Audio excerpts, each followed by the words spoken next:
You this story. Emergency services on high alert in Deelpan in the northwest. That's in the Tswaing municipality. This as more rains and possible floods are expected. One person has died and almost 200 families have now been left homeless in that area. Authorities say thousands more have been affected by this. Let's get the latest now from our man on the ground, Manqoba Mchunu.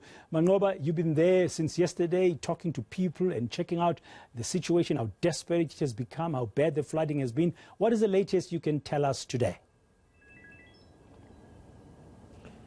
Oh, but then I can tell you that indeed there is sun here in Deelpan, but it doesn't seem like Britain it's doing much to actually, do anything with the flooding that's happening here in this particular area. As I speak to you now, Britain, the streets here are still flooded. Some of the houses here are still flooded. We just come from one of the homesteads here, the Mukwai family homestead, which is totally covered in water. They've had to move all the furniture out of the house due to the floods there, and we understand that the family is now staying at the local church. That's where many of those families have sought refuge, Britain, at the church that is not far from here, and they're saying that they've actually been there for the past 2 weeks. So we understand that this problem started right about 2 weeks ago, but in terms of the flooding of the area itself, that began as early as January when the farmers had opened water channels, which led to some of these particular areas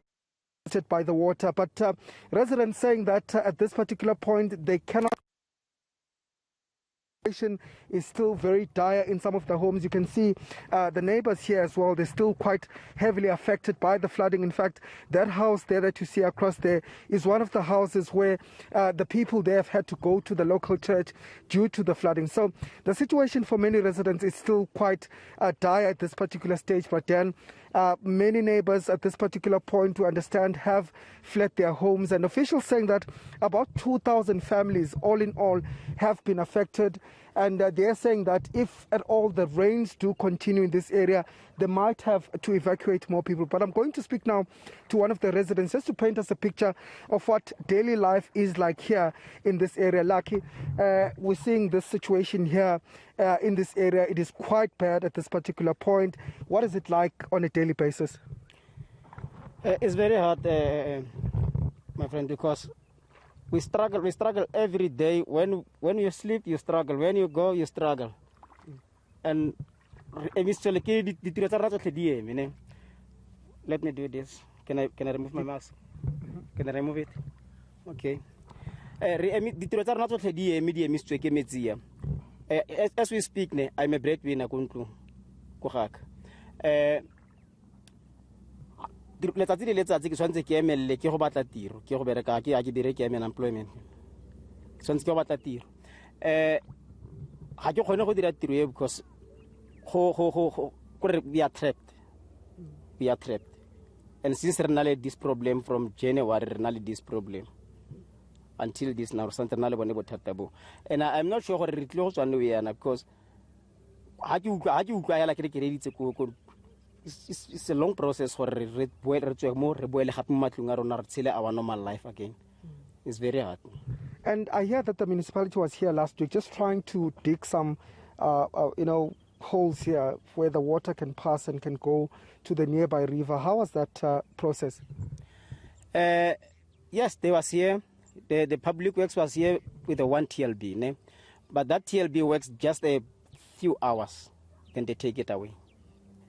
So it didn't help at all? It didn't help at all.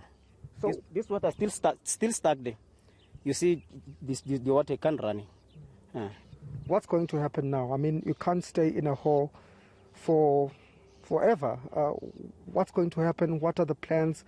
What are you hearing from officials? Second official in Zarnayala is to removing the people in their home. But can be not be possible. It's just a politician games because they run away after the traditional leaders.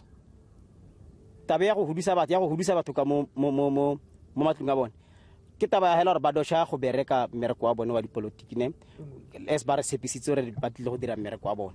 So they're running after the traditional leaders. The traditional leaders but take care ka nor ba re fudise ka mo when they remove us here, they know their job are very easy. Ha gona di help tse di tle go bereka, ha gona di creators tse di tle go bereka, because the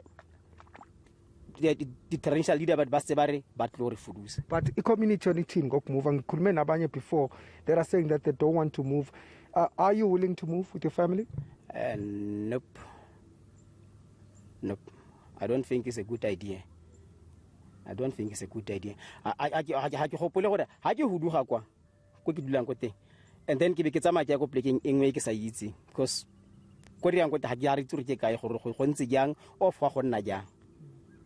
So transportation ke bothata. So sa pele, so sa bobedi o agile ntlo ka mokhu, agile mokhukhu 10 houses. So it's a process for o simolle gape mo we go aga mkhukhu gape go tswa mo fatshe o age ko nang ko o thuwe mkhukhu ka mo hire transport ke madi a tswang ko kae, because ha re bereki. No, thank you very much for your time, for Lucky. Well, but then you can hear Lucky just sharing some of the difficulties that they have to deal with on a daily basis, saying that they have to navigate through this water that is here. It's been here since January, and it is posing quite a difficulty for many of the residents here in this area. He says that in terms of the calls for them to be moved, they are not willing to move, and the reason is simple, because they have built houses here from scratch, and so to move will mean that they'll have to rebuild again, and so they simply cannot afford to do that process. But it also speaks of the politics between the politicians, the government, as well as the traditional council. That seems to also be a problem when it comes to issues of resolving some of the issues they're facing in this community, saying that at times we see that there is a bit of politics that leads to people not really receiving the help or some of the services that they need because of this politics that is happening here. So as a community at this point, they're saying that they are still going to continue staying at the hall. They have no other choice. They have nowhere to go. But they are hoping that there will be some sort of intervention to try and clear this water, because they simply cannot afford to move from this place. Yeah, it's very sad indeed, Manqoba Mchunu, when politics deprives people of their basic services. What happened to town planning?